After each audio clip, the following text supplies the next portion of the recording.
दोस्तों 12 जून 2025 गर्मी का एक आम दिन, लेकिन अहमदाबाद के लिए ये दिन कभी सामान्य नहीं रहा। दोपहर के करीब 1:30 बजे थे। एयर इंडिया की फ़्लाइट AI-171 सरदार वल्लभ भाई पटेल एयरपोर्ट से उड़ान भरने वाली थी और ये लंदन को जाने वाली थी। ये एक इंटरनेशनल फ़्लाइट थी जो बोइंग 787 ड्रीम लाइनर थी, एक ऐसा प्लेन जिसे दुनिया का सबसे सुरक्षित विमानों में गिना जाता है। लेकिन उस दिन आसमान ने अपना सबसे काला रूप दिखाया। AI-171 को दोपहर के 1:10 पर टेकअप करना था, लेकिन यह उड़ान 20 मिनट लेट थी।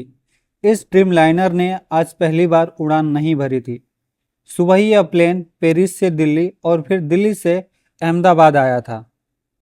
दिल्ली से अहमदाबाद आते समय प्लेन में बैठे आकाश वत्सा, एक पैसेंजर, जिन्होंने नोटिस किया कि कुछ सही नहीं था। आकाश वत्सा ने देखा कि प्लेन के विंग्स यानी फ्लैप्स ऊपर नीचे हो रहे थे। उन्होंने बताया एसी बंद था, स्क्रीनें काम नहीं कर रही थी, बटन दबाने पर भी कोई रिस्पॉन्स नहीं था और सबसे अजीब चीज़ कि कुछ भी काम नहीं कर रहा था। In-flight entertainment is not working. Nothing is working. Nothing at all. इतना सब कुछ होने के बावजूद भी ये प्लेन 11:16 पे सेफली लैंड करता है। 12:20 पे इस प्लेन में तेल भरा जाता है। इस तेल को भरने में 42 मिनट का समय लगता है, जो कहीं ज़्यादा होता है। आमतौर पे 30 से 35 मिनट समय लगना चाहिए, लेकिन एयरपोर्ट का कहना था कि लॉन्ग फ्लाइट है तो थोड़ा टाइम ज़्यादा लग जाता है। दोस्तों, फ्यूलिंग के साथ साथ इसमें पैसेंजर भी चढ़ रहे थे, जिसमें टोटल 242 मेंबर थे, जिसमें से 230 पैसेंजर, 10 क्रू मेंबर और 2 पायलट्स थे। पायलट्स में कैप्टन सुमित सबरवाल, जिनके पास 8200 हावर्स का फ्लाइंग एक्सपीरियंस है, और उनके सहयोगी को पायलट क्ल्यू कुंदर, जिनके पास 1100 घंटे का फ्लाइंग एक्सपीरियंस है। दोस्तों, 1:31 पर यह प्लेन अपने रनवे की तरफ आगे बढ़ता है और 1:34 पर अहमदाबाद के एयरपोर्ट ट्रैफिक सर्विसेज से इसको परमिशन मिल जाती है। 1:38 पर मेंटेनेंस वालों ने जहाज को चेक करके ओके करार करके आगे जाने देते हैं। दोस्तों, जैसा कि आकाश वत्सा ने बताया था कि इस प्लेन में उसके फ्लैप्स सही से काम नहीं कर रहे थे, एसी काम नहीं कर रहा था और भी बहुत सारी टेक्निकल खामियां थी। दोस्तों, अगर ये एयरपोर्ट के मेंटेनेंस वालों ने अगर फ्लाइट को अच्छे से चेक किया होता तो इतने बड़े हादसे को रोका जा सकता था। क्या इनकी ये गलती नहीं है? आपको क्या लगता है? लेकिन दोस्तों, फिर भी रनवे नंबर 23 से ये प्लेन 1:38 पर टेकअप करता है और सब कुछ हमेशा की तरह नॉर्मल लग रहा होता है। लेकिन सिर्फ 10 सेकंड बाद एक 17 साल का लड़का, जिसका नाम आर्यन है, वो अपने फ़ोन से प्लेन की वीडियो बना रहा था। उसे क्या पता था कि वो जो वीडियो बना रहा है वो इतिहास का हिस्सा बनने वाला है। वीडियो में दिखता है कि लैंडिंग गियर ऊपर नहीं गया है और फ्लैप्स जो पूरी तरह से डिप्लॉय नहीं हुए हैं। 1:39 पर टेकअप के सिर्फ 34 सेकंड बाद 625 फीट की ऊंचाई पर जाकर प्लेन नीचे गिरने लगता है। टेकअप के कुछ ही सेकंड बाद पायलट्स एटीसी को फोन करके कहते हैं, Thrust not achieved. Falling, falling. Mayday, mayday, mayday. इसके बाद एटीसी से संपर्क टूट जाता है। फिर एटीसी संपर्क करने की कोशिश करता है, लेकिन उसे कोई भी सफलता नहीं मिलती है। 1:39 पर टेकअप के सिर्फ 34 सेकंड बाद प्लेन 625 फीट की ऊंचाई से नीचे गिरने लगता है। एयरपोर्ट से सिर्फ 1.5 किलोमीटर दूर मेघानी नगर का बीजे मेडिकल कॉलेज हॉस्टल, जहां लंच टाइम चल रहा था, 35 छात्र कैंटीन में मौजूद थे। प्लेन सीधे हॉस्टल से टकराता है और जैसे भूकंप आया हो, छात्र खिड़कियों से कूदने लगते हैं और चारों तरफ धुआं धुआं और चीखें ही सुनाई देती हैं।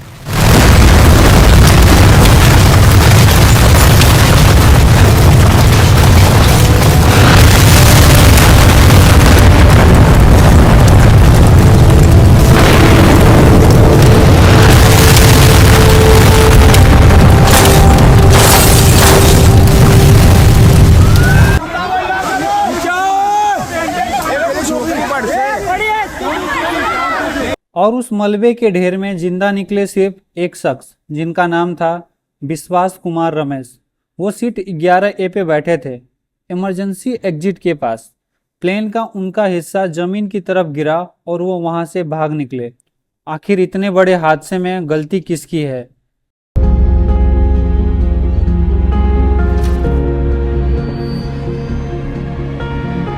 दोस्तों, इस दुर्घटना के बाद इन्वेस्टिगेटरों ने data recorder, cockpit voice recorder और फ्लाइट डिवाइस रिकॉर्डर, इन तीनों को रिकवर कर लिया है। इन तीनों को मिला के एक ब्लैक बॉक्स बनता है। इस दुर्घटना की जांच एयरक्राफ्ट एक्सीडेंट इन्वेस्टिगेशन ब्यूरो, जो इंडिया की एक एजेंसी है, वो यूएस और यूके के साथ मिलकर इसका इन्वेस्टिगेशन कर रही है। क्योंकि ये फ्लाइट बोइंग 787 ड्रीमलाइनर यूएस की एक कंपनी ने बनाया है, तो इसलिए यूएस इसमें इंटरफेयर कर रहा है। दोस्तों, अभी न्यूज में सुनने को मिला था कि ब्लैक बॉक्स को अमेरिका में भेजा जा रहा है इसकी जांच पड़ताल के लिए। Crash probe is concerned. We're now learning that the black box will be sent to the United States and all the data in it will be recovered in the US itself. दोस्तों, इस चीज को मानने से हमारी सरकार ने मना कर दिया और बोला कि इसकी इन्वेस्टिगेशन हमारे इंडिया में ही होगी। दोस्तों, ब्लैक बॉक्स के अलावा भी हमारे पास और भी कई सारे सबूत मौजूद हैं, जिसमें 2 वीडियोज हैं और वीडियो से हम भी पता लगा सकते हैं कि गलती किसकी थी। दोस्तों, आर्यन, वो लड़का जिसने अपने मोबाइल से वीडियो फ्लाइट का बनाया था, आखिर उसने ये वीडियो क्यों बनाया था? क्योंकि वो अपने दोस्तों को दिखाना चाहता था गांव जाके। तो मतलब नज़दीक से करीब से गुजर रहा था, तो उसने वीडियो बना लिया कि जाऊंगा अपना गांव देहात में दिखाऊंगा, दोस्त या फ्रेंड को अपना करेंगे कि इतना नज़दीकी से प्लेन उड़ता है यहाँ पे। दोस्तों, आर्यन की वीडियो में हमें साफ साफ दिखता है कि प्लेन के जो चक्के हैं यानी पहिए बाहर दिखाई दे रहे हैं। इनका दिखाई देना ये है कि ये इनमें कुछ ना कुछ टेक्निकल फॉल्ट था, तभी ये बाहर दिखाई दे रहे थे। अक्सर ये जब प्लेन उड़ता है तो ये कुछ ही मिनटों बाद ये अंदर चले जाते हैं। इसके साथ ही दोस्तों, प्लेन में जो इसके फ्लैप्स थे यानी विंग्स, ये भी अच्छे से काम नहीं कर रहे थे, यानी ये भी जितना खुलना चाहिए था उतना नहीं खुला था। इनका बहुत महत्वपूर्ण रोल होता है फ्लाइट को टेक ऑफ करने में और फ्लाइट को नीचे लैंडिंग कराने में। जैसा कि दोस्तों आप देख रहे होंगे कि हवा जब इस फ्लैप से नीचे गुजरती है तो ऊपर की तरफ एक फोर्स लगता है। यही फोर्स मदद करता है फ्लाइट को टेक ऑफ के लिए। जैसा कि दोस्तों हमें इस वीडियो में दिखता है कि प्लेन के चक्के और उसके फ्लैप्स दोनों बाहर हैं, तो इसके क्या रीजन थे? दोस्तों, एक एयरक्राफ्ट के स्पेशलिस्ट ने एक थ्योरी दी कि जब ये प्लेन उड़ रहा था उस समय इसके इंजन में धमाका हुआ और पायलट्स डर गए, इस वजह से उसके जो चक्के हैं उसको अंदर नहीं लिए। तो दूसरे थ्योरिस्ट का कहना था कि को पायलट्स ने डर के चक्के के बदले विंग्स को अंदर कर दिया और ये घटना घट गई। दोस्तों, एक सीनियर पायलट ने इन थ्योरी को नकारते हुए कहा कि ड्रीम लाइनर 878 में ऐसा अगर कुछ होता है तो उसमें इतने अलार्म लगे होते हैं कि को पायलट्स को या पायलट्स को ऐसे ही पता चल जाएंगे।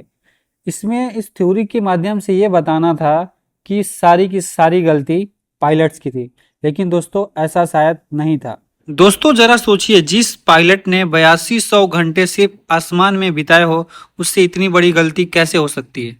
कैप्टन सुहेल हांडा, जो एक एविएशन एक्सपर्ट है, उनका कहना था कि अगर बिना विंग फ्लैग्स के ही अगर फ्लाइट सिर्फ 600 फीट तक चला जाता है तो सिर्फ एक इंजन काफी है उसको ऊपर ले जाने के लिए। तो दोस्तों, इसके अलावा दूसरा रीजन हो सकता है टोटल पावर लॉस, यानी पूरी तरह से प्लेन में बिजली का ठप हो जाना, बंद हो जाना।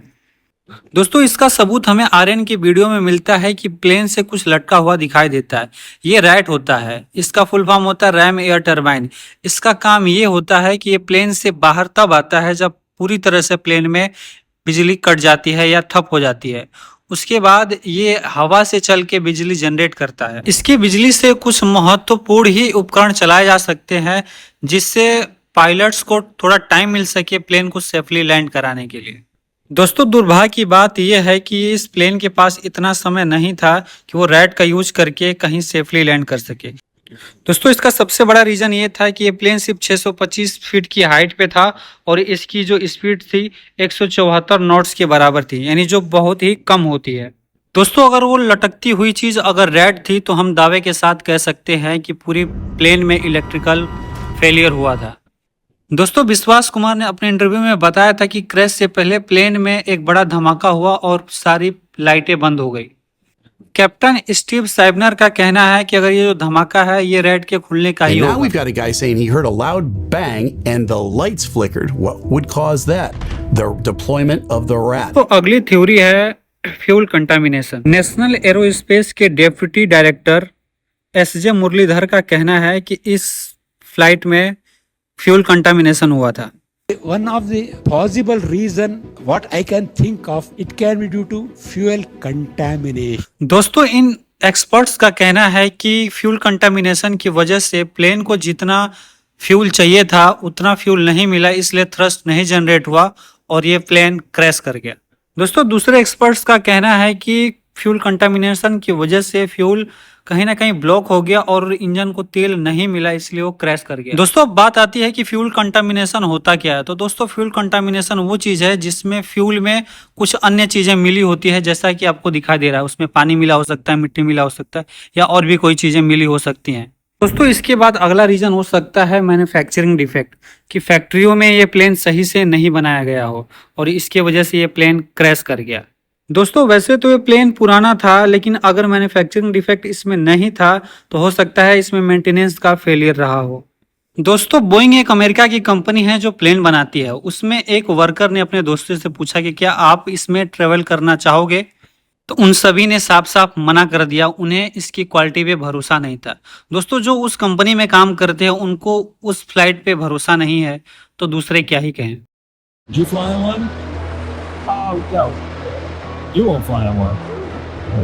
Would you fly on one of these planes? No, I would fly one of these planes. You wouldn't? Why wouldn't you? Huh? Why wouldn't you? Because I see quality going everywhere. दोस्तों, आपको क्या लगता है कि ये flight क्यों crash हुआ होगा? आपके हिसाब से इसके क्या रीजन रहे होंगे? हमें कमेंट करके जरूर बताएं।